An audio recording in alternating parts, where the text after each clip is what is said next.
Make this beat.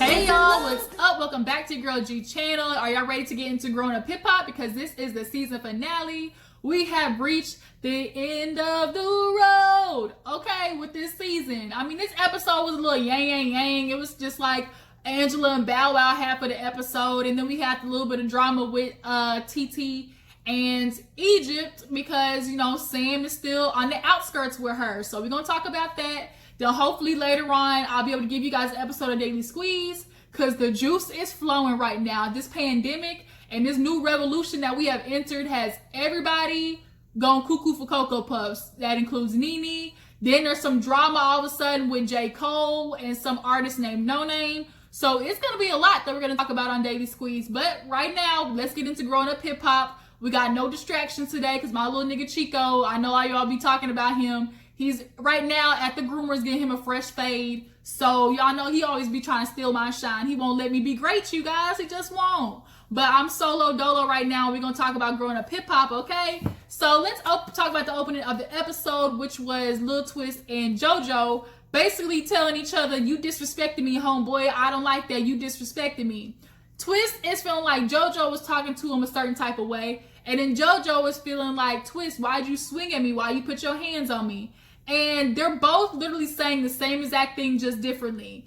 And JoJo, you know, he's the goofball, he's the jokester.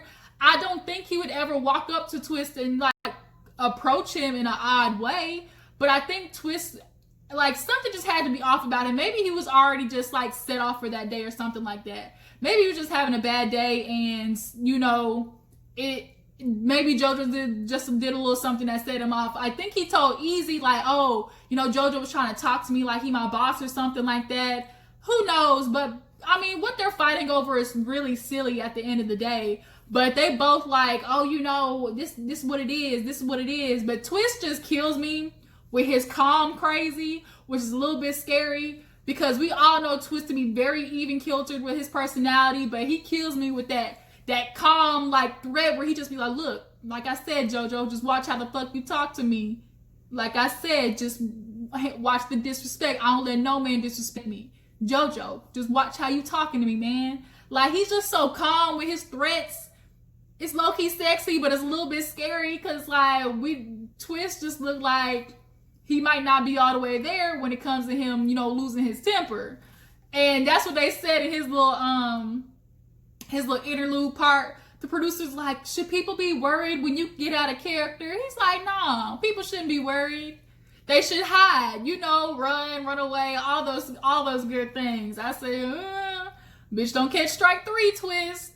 So they end up separating JoJo and Twist, and Tanise is getting mad. She's like, JoJo, let it go. You're doing all this on camera. Why are y'all doing this on camera? Vanessa, Angela get involved. They pull JoJo to the back where the shoes are. So Tanise is like, man, forget this. Like, I'm going to try to squash it. So she walks up to Twist and was like, man, like, my husband really loves you. Like, you a brother to him. Like, what's the problem? Twist like, look, there ain't no problem. Look, I can go out to dinner with JoJo. We can talk about it. Just know, like I said, JoJo, watch how you talk to me. And so Vanessa's in the back with JoJo trying to get his car, I guess, to get him so he can leave. And in the midst of Tanise talking to Twist, she kind of was getting somewhere a little bit, but Angela was telling her, look, JoJo's not going to want you talking to him. But she's kind of upset, like, we really could squash this because from the outside looking in, like, this is really whack. Like, what y'all are fighting over is stupid. JoJo hears Tanise's voice, and it's like, is that my wife? Is that my wife? Trying to get all big and bad. I guess from what he was hearing, he probably thought Twist was talking to Tanise a certain type of way. And Vanessa's like, no, JoJo, that's not what it is. It's not what it is. So finally, it's just like, whatever. Let's get both of them gone. Ooh, my ear itch. So they end up getting Twist outside. JoJo's in the back. Easy's trying to figure out how he can, you know, digress the situation, try to like figure something out.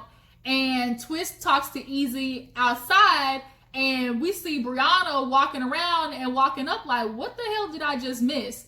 And it was kind of a little weird because she walks up right where Easy's wife is at.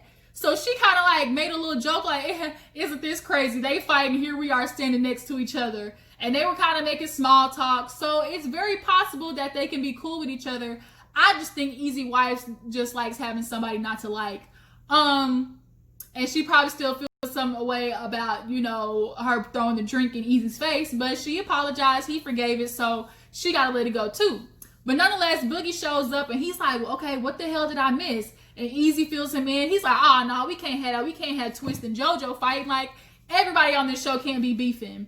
So Easy's like, yeah, I know. So JoJo's getting ready to leave. He talks to Easy. He's like, look, bro, you know, it's I just feel disrespected. He know he can't put his hands on me. Everybody's trying to get this situated, but it's like they just got to separate them and let this cool over. And hopefully, you know, it doesn't turn into a bigger situation. So moving on, we see Tyran and Sean. Is her husband's name Sean or fiance's name Sean? They go ring shopping and Tyran messy ass talking about when they go and he said these aren't used rings, right? Trying to, you know, take a shot at Sam because Sam bought Egypt's ring at a pawn shop. I guess he trying to get some cash for gold type jewelry and bought her ring for $900. So Tyran is like, these can't be no used rings because TT's particular and she's a perfectionist and she'll find something wrong. So they ended up getting a good ring. It was $40,000, I'm sure, plus tax, almost 50.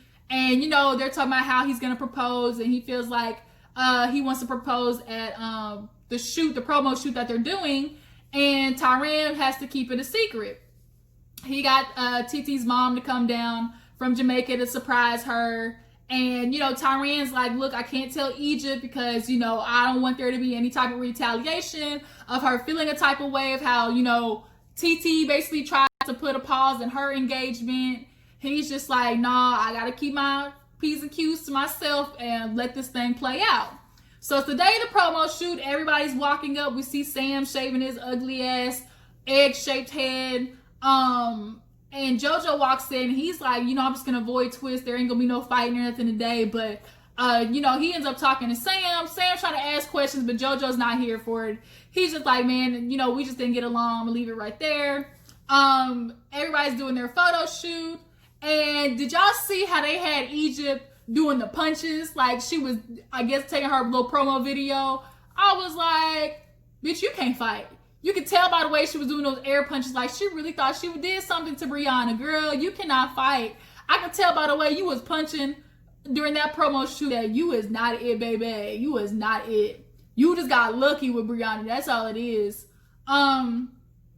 But everybody's doing the shoot, and Sam's like, oh, you know, I could do this with Egypt forever. You know, that's my baby. We're going to do everything. And now that Rome's gone, he said, this is going to be us from now on. We really killed it. He's like, he said, oh, you know, one day maybe get my own spinoff. Did y'all catch that? He said, my own spinoff. Not me and Egypt can get our spinoff or get us a spinoff. He said, my own spinoff. So if you don't catch the tease right now about how Sam is working this situation, that right there will be able to tell you. He didn't say nothing about Egypt. He said, my own spinoff. This man is in it for the hustle. That's all it is. And Egypt, he might love you. He really might. But he also loves the fact that what you come with is nothing but ample opportunity. Like, he's the one that gets more out of it than you do. You're losing all your family and friends for this nigga. And he still ain't done nothing with the clout or like anything with the opportunity that you bring him. Like, he gives you nothing but grief and strife. And girl, y'all gonna be on Gilligan's Island all by yourself as long as you stay with that man. And if you love him, you's gonna have to be his road dog, solo dolo, by yourself. You ain't gonna have no friends. There's gonna be mean girls. They're gonna be like, bitch, you can't sit with us. So they end up calling TT to do her little promo stuff. She's all makeup's done up. They got the mom coming in the back, watching the monitor. And so they end up calling everybody to, you know, the other side of the setup. And everybody's confused, like, what the heck is going on? What's going on? So they're doing like one word association game. And they say a castmate, and she says one word that describes them. And in the midst of that, Sean walks in with these beautiful flowers. He's like, hey, babe. She's like, oh, my God. You told me, bitch, nigga, you was at Verizon. What's going on? And so he starts going through the whole, you know, spiel. I love you. You have my baby. I want to be with you. And TT's feeling a little bit awkward because all she can see is Sam's goddamn big ass bald head and doing his Joker smile, and she's just kind of like, oh, you know, so happy everybody's here except him. Like, it was kind of weird. I really wish they had occupied Sam somehow, like made him do pictures back across the set, something. Like, I just wish they had, like, I really think as much as TT, you know, said that, oh, you know, she was happy with the proposal, you could just tell that she would have preferred something else a little bit more intimate, or had it been, you know, people there, like, it should have been surprised after he proposed, to like have everybody back there and then come in and rush in like and do a congratulations. I don't think everybody should have been standing there like that while he was doing that. That's just my opinion. He should have kept it just a little bit more intimate, or like took her to a set and had like rose petals on the floor in the shape of a heart, like in the midst of her taking pictures or something. But of course, Eve is feeling some type of way. I'm not gonna do to her what she did to me. They ruined my engagement. Girl, she made you late a little bit, but she didn't ruin your engagement. She trying to help your stubborn ass. And then, of course, Sam was like, I've had so much negative stuff come my way. I'm not going to do that to TT. I'm going to spread nothing but positivity. Nigga, miss me with that. Really. Like, really miss me with that. So, everybody's congratulating. Egypt's feeling the type of way because she's left out the loop. Oh, my God. I'm always the last to know something. I only know it's right when something happens. Girl, like, you're going to be left out, and she's not really going to tell you, firstly, because, one, she don't want Sam in all her business. And two, she still got to recover from the fact that you really let Sam manipulate you and encourage you to thinking that TT wanted his ass. He said verbatim, TT in love with me. And you went along with it even though you truly didn't believe it. That's how much of a follower you are for this man that does not give a damn about you being close with your family. But after that, Tyran ends up telling Egypt and Sam that they're doing like a little congratulation thing across the street at the restaurant or whatever. So she gets there and they're first with Sean and Tyran, and the mom comes in and surprises her like, girl, you think you're going to do this without me? She's all emotional, crying and stuff. And Sam, when Tyran told him, he's like, oh, I want a personal invitation. I don't want to just be a plus one. Nigga, you going to be waiting all day. Hell, you going to hit the grave before she sit there and give you a personal invitation anywhere. So they and Mary Eve, you know, tell Peppa, they call Peppa and tell her. Peppa, of course, congratulates her, but feels some type of way that, you know, Egypt and Sam aren't nowhere to be found in this situation. She's like, TT will not let this situation go. First of all, Pep, you need to sit there and apologize to TT because you tried to get on her ass at Egypt's birthday party. You're the one who closed the door in her face. And you were talking about, oh, Sam's a part of the family. Yeah, you basically replaced TT with Sam. So why would she not feel a way about that? How you literally chose an outsider side over your own family. You decided to believe Sam and rock with his notion or narrative that he created about TT being in love with him and walking across the room naked, trying to seduce him and stuff like that. Like, Peppa, you really put that on TT, and that's your family. You believe that. You went along with that. And you're still expecting her not to feel a type of way, especially when you haven't apologized? No. So she tried to joke, talking about, oh, you and Egypt can do it together. Shit, nah. Who's gonna do any type of wedding together? Nah, So as they're walking out, Egypt and Sam are walking in. He over there looking like a box of Crayolas. And, you know, Egypt hugs and it's awkward. Sam's not really saying nothing. And TT's like, yeah, we're going that way. Yeah, we're walking that way. He's got a pack to get ready to go. Sam is just kind of like, you know, congratulates. He tells Sean that. And Tyran is just kind of like awkward. They're walking the other way. They're walking that way. It was a mess. Now, will they ever be able to recover from this? I don't know. But Egypt, you keep saying, oh my God, I'm in this relationship that nothing's wrong with. No, there is a problem with the relationship. You just don't see it yet. You're young, dumb, and in love. You know, we're going to let you live. But a couple of years from now, when you realize he's going to be in the same spot that he is now, and you're going to be like, dang, I ruined my relationship with my family and my friends for this. Because you taking care of everything. Your mama bought him a car. You're paying for the apartment. He got your ring at a pawn shop. Not that, like, him not having as much money is the problem. It just seems that he's real comfortable with not really putting in effort and energy into being a provider. Like, girl, you paid his child support.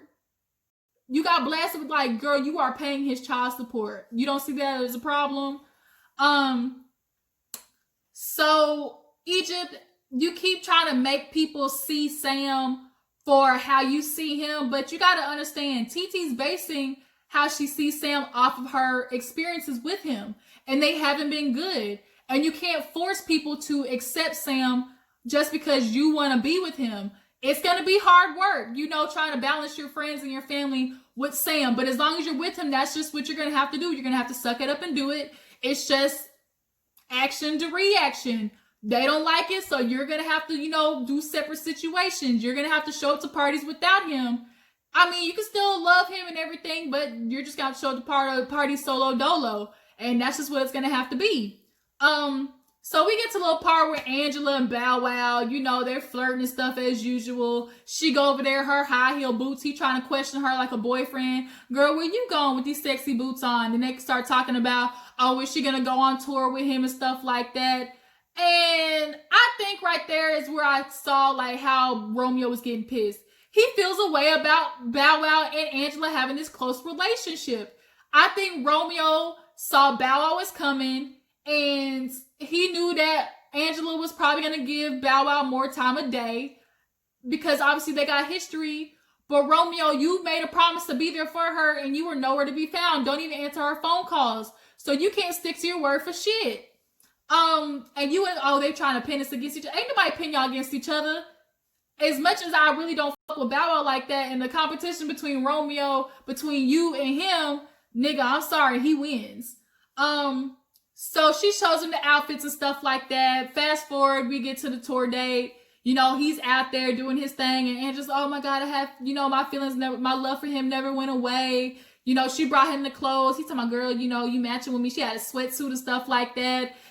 They're flirty as hell. And Angela enjoys it because deep down, I think she still remembers what it feels like to be, quote unquote, like the ugly sister, as, you know, people called her back in the day.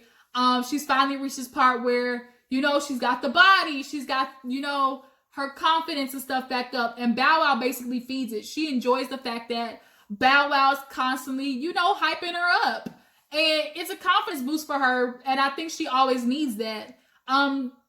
As anybody would, but specifically for Angela, because she did go through a lot of that kind of like awkward phase when she was younger and people constantly coming at her and, you know, comparing her to Vanessa and stuff like that. That's why she wasn't giving Vanessa the time of day with her complaining, because she's like, bitch, I went through this already. You know how it is to be in your shadow? So after Bow Wow performs on stage, they end up talking about, oh, you know, what's going to happen with us? We do have a good relationship. He wants her to go on the tour bus with her, and she's like, that's what girlfriends do. I ain't your girlfriend. He's like, you know, I'm in a time in my life where I know what I want. I know what I need. Yeah, you need a girl like Angela, but you're not going to get with her because as much as niggas claim they want a real one, when they get her, they fuck up because the real ones start holding you to a certain standard. They start requiring actual responsibilities. They start, you know, requiring, you know, real nigga stuff. And when you don't hold up your bargain on that, you will have problems with a real bitch. And y'all can't handle that.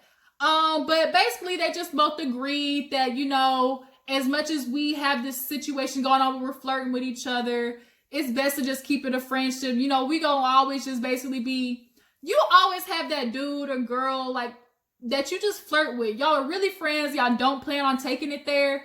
But it's just really fun to flirt because there's always that underlying chemistry. And I think that's what they have just because of their history. You know, Bow Wow talks about how, you know, I'm kind of the only friend that's been around Angela this long. So, you know, it's cool that we can do business together and stuff like that. But he wants her to go on tour with her. And she's like, I don't know. I don't know if I'll stay on the bus, but, you know, I'll go with you and stuff like that. And he's putting her feet all up on her because that's, you know, that's what a girlfriend does. But it was just a whole bunch of them flirting. And then at the end, the producers asked her about, oh, What's the difference between Bow Wow's promise and Romeo's promise? She said, I ain't talking about him. I'm not doing it. And they did the flashback where Romeo said he was going to be there for her, but then dipped, became Casper the friendly ghost. She's like, Bow Wow, I really trust that he would be there for me. When he says he's going to be there, I truly believe it, which I do too. Romeo's mad. He is mad. They're here once again. Bow Wow comes stealing his shine. And that's all it is. He thought he was going to be able to slide up and do with Angela. Sorry, not going to happen. And not today. But that was the end of the episode, you guys. Our season finale wasn't really that much. So y'all tell me what you thought about it. Do y'all think Egypt and Sam have a right to be mad at TT for not telling, or Tyran for not telling them about the proposal? Is TT in the right for not wanting to make up with Sam or get over it and, trying to build a bridge and, have an olive branch and stuff like that? And do y'all think that Angela and Bow Wow will ever consider really, truly getting together later on down the line? Y'all drop down in the comments, let me know. I'm so glad that y'all been rocking with me through these Grown Up Hip Hop reviews.